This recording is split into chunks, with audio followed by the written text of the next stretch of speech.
మళ్ళీ చెప్తున్నాం, కాంగ్రెస్ పార్టీ ఉన్నంత వరకు విశాఖ స్టీల్ ప్లాంట్ ని ప్రైవేటైజ్ చేయడానికి మేము ఒప్పుకోం.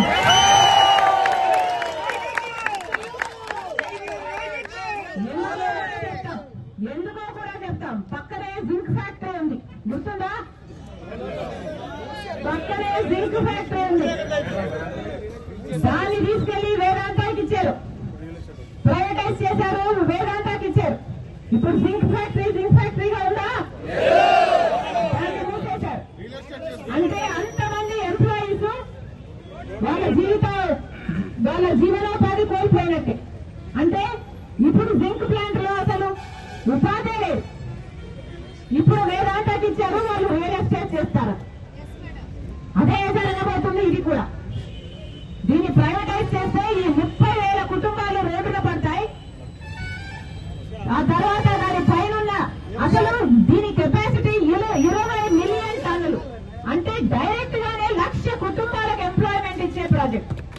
అలాంటప్పుడు దీని మీద ప్రభుత్వాలు ఎంత శ్రద్ధ పెట్టాలి?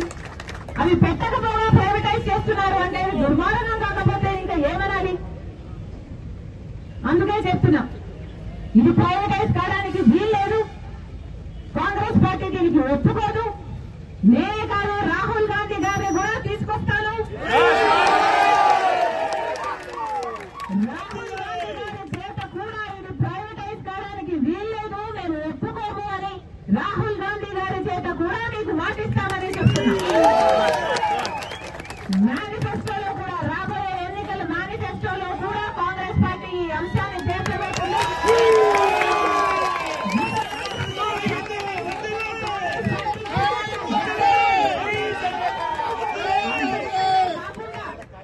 ఈ ప్రాజెక్టు నిలబడడానికి దీనికి కావాల్సిన మైనింగ్, అయన్ కూడా మైనింగ్ కూడా